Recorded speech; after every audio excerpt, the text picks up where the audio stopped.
Hablamos ahora con el doctor Damián Berceñasi. El doctor Damián Berceñasi ha estado recientemente como testigo en un juicio histórico, simbólico pero histórico, que se le llevó adelante a la empresa Monsanto a nivel internacional, que tiene objetivos que él va a contar enseguida. Gracias por venir, doctor. No, muchas gracias a ustedes por la invitación para poder difundir esto que ha ocurrido en la ciudad de La Haya el 15 y 16 de octubre pasado, donde ante un tribunal internacional conformado por 5 jueces internacionales que en sus países tienen un rol importante dentro del sistema judicial, vinculados a las Cortes Supremas de Justicia y a las áreas de derechos humanos de las Cortes Supremas de Justicia de sus países. 30 testigos de todo el mundo fuimos convocados para presentar pruebas respecto a el impacto que ha tenido sobre la salud no solo de los seres humanos, sino del planeta en general, y por eso hablamos de ecocidio, de el funcionamiento de la empresa Monsanto y Bayer a lo largo de su historia. Entonces, en los 2 días pasamos los 30 testigos en distintos módulos organizados por aquellos que hablábamos de los impactos en la salud humana, en el modelo de producción, en la salud animal, en la salud vegetal, en la organización de las estructuras jurídicas de los países, y el último módulo fue protagonizado de alguna manera por los científicos que han sido perseguidos por haber, a partir de su trabajo, evidenciado el daño que esto generaba, ¿no? ¿Vos fuiste el único médico argentino, el único testigo argentino, perdón? No, como testigos de Argentina había un abogado, que es Juan Ignacio Pereira, una mamá de una niña que nació con una malformación congénita después de que ella fue expuesta al plaguicida glifosato más surfactantes durante las primeras 3 semanas de embarazo, sin saber ella que estaba embarazada y que estaba siendo expuesta a estas sustancias, y un productor que después de haber sufrido el impacto en su vida de este modelo de producción dependiente de química venenosa, decidió cambiar su modelo de producción hacia un modelo de producción libre de veneno. Claro, para demostrar que es posible. ¿Por qué Argentina es uno de los países donde tiene más impacto la presencia de Monsanto? Bueno, Argentina fue el primer país de América Latina que acepta la utilización en su territorio del evento transgénico denominado soja RR, que es resistente al Roundup.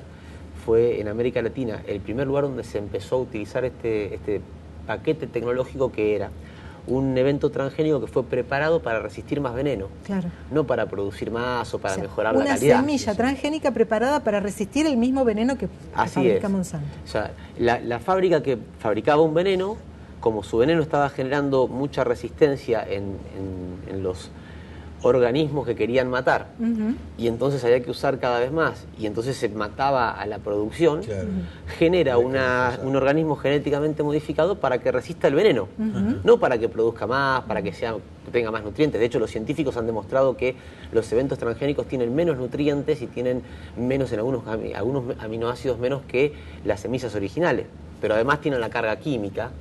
Y esto genera, sin dudas, una alteración en los procesos biológicos naturales. Hay una pregunta como obvia ante esto que comentás. Recién mencionabas que en La Haya dividieron por módulos las exposiciones y el proceso, y hablaste en un momento de una cuestión jurídica. La pregunta elemental es si ante esto hay bache jurídico en todos los países. Sí, no en todos los países. Por ejemplo, Sri Lanka es el único país del mundo que ha prohibido terminantemente en todo el territorio de ese país el uso de esta sustancia, específicamente glifosato más surfactantes, porque esto no se utilizaba, se empezó a usar en los campos de arroz y empezaron a aparecer problemas renales de insuficiencias y cánceres renales en la población granjera. Entonces hizo todo un estudio epidemiológico y demostraron que a partir de la utilización de estas sustancias habían aumentado los casos de insuficiencia renal y de cáncer renal, que es lo mismo que ocurrió en El Salvador. La diferencia es que cuando el Parlamento de El Salvador sancionó la ley que prohíbe el uso de glifosatos más surfactantes, el entonces presidente de El Salvador vetó esa ley por presión de la industria agroquímica.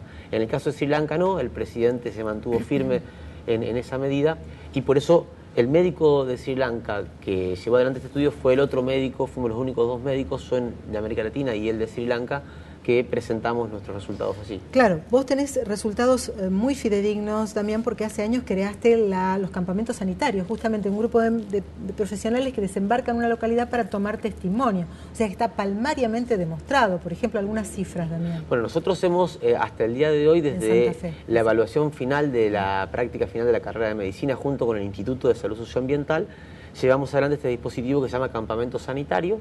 Tenemos 27 localidades de 4 provincias de nuestro país relevadas al día de la fecha, donde viven más de 150.000 personas, y nosotros hemos logrado, a través de las entrevistas que vamos casa por casa, construir la información epidemiológica de 96.800 de esas 150.000 personas. Es el 63% de la población que vive en estas localidades fue relevada con nuestro trabajo que hacemos con los estudiantes de la Facultad de Ciencias Médicas. ¿Y cuáles son las cifras más impactantes? Bueno, un dato que a nosotros nos llamó mucho la atención y nos impactó fue que, si tomamos como referencia el año 2012, que en Argentina en el año 2012 cada 100.000 argentinos se diagnosticaron por primera vez 220 casos de cáncer.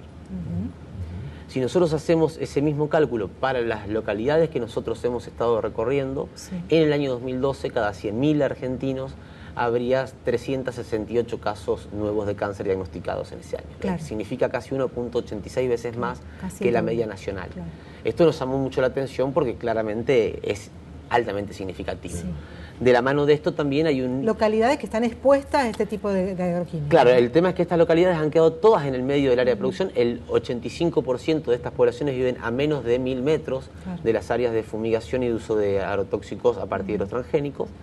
Y de la mano de esto empezaron a aparecer problemas de salud como el hipotiroidismo, que a nivel nacional no figuran en la estadística nacional como la segunda enfermedad crónica más frecuente, y a nosotros nos aparece claramente como el segundo problema de salud más frecuente en estas localidades, no solo por lo que refiere a la comunidad, sino también por el consumo de medicamentos, lo cual le da fortaleza a la referencia que hace la comunidad. Y el crecimiento de las malformaciones congénitas y los abortos espontáneos se está viendo con preocupación en estas localidades. ¿Qué localidades pueden ser, Damián? Porque yo te menciono algunas, no quiero mencionar precisamente para no generar autorreferencia, pero cerca de Venado Tuerto, por ejemplo, hay localidades de 5.000 habitantes que cuentan 100, 110 casos de cánceres. Es decir, es una cifra que te levanta muchísimo el promedio que vos recién mencionaste. Claro, de 5.110. Claro, la pregunta es, entre esas localidades, ¿cuáles son las más salientes? ¿Son del sur, del centro, del norte santafesino? Nosotros, porque cuando iniciamos el proceso lo hicimos junto con el Ministerio de Salud de la provincia, después el Ministerio decidió no acompañar más esto. Al principio habíamos iniciado por el Departamento General López.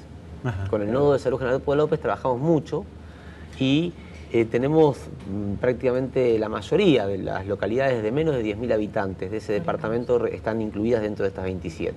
Claro. También tenemos localidades del norte de la provincia, que es interesante, la localidad de Villa Ana es la única localidad que no quedó en el medio del área de producción de transgénicos y dependiente de agrotóxicos y tiene un perfil distinto de las otras. Y la localidad de Barlucea, que es una localidad que tiene una población que vive hace menos tiempo de manera permanente en esa localidad, que el resto de las localidades también tiene un perfil diferente al resto, lo que nos hace pensar que efectivamente vivir en un lugar durante más de 5 o 10 años que está rodeado de este modelo de producción puede tener una relación muy fuerte en el desarrollo de los problemas de salud que hoy nosotros estamos relevando y que fue lo que presentamos en Bayer compró Monsanto. ¿Por qué se habla del negocio de la salud? Bueno, acá hay un doble juego, hay un documental muy interesante que se llama El ciclo idiota, que habla justamente de cómo las mismas empresas que producen y que liberan en el ambiente las sustancias químicas que generan los daños son las que después venden los medicamentos que supuestamente ayudan a resolverlo. En el caso específico de la función Bayer-Monsanto hay 3 grandes campos que se cruzan. Por un lado, este negocio de tengo la venta del producto que genera enfermedad y además tengo la venta del producto que supuestamente curaría esa enfermedad. Pero hay otra cosa que no es menos grave, que es el manejo de la semilla. En estos momentos en el mundo 6 grandes oligopolios o corporaciones, fusiones de corporaciones están manejando más del 80% del negocio de las semillas del planeta y quien maneja la semilla maneja la posibilidad de alimentar al mundo. Y el tercer punto, que no es menor, nos permite retrotraernos a la función Chevron-Texaco. Cuando Texaco contaminó Ecuador, fue enjuiciada por el gobierno ecuatoriano y meses antes de que salga el fallo, Texaco fue vendida a Chevron. Cuando el fallo sale contra Texaco, entonces Chevron dice, es Texaco, yo no tengo nada que ver.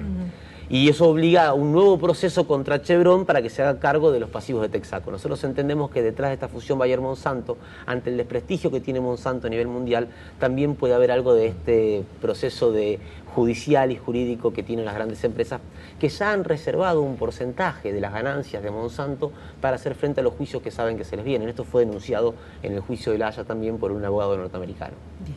El impacto del juicio de La Haya, si bien simbólico, ha sido muy fuerte, sobre todo para disparar este tipo de conversaciones, de charlas y de concientización. Sí, absolutamente, y además porque el Tribunal Internacional Monsanto que funcionó en La Haya ha adquirido carácter de tribunal consultivo de la Corte Internacional Penal.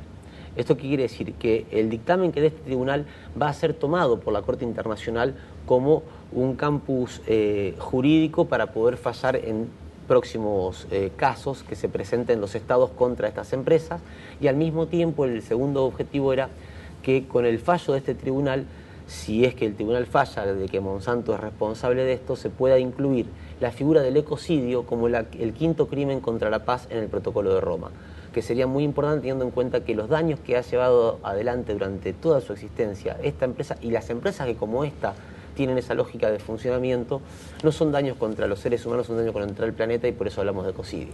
Gracias por venir, Damián, clarísimo. Muchas gracias a ustedes.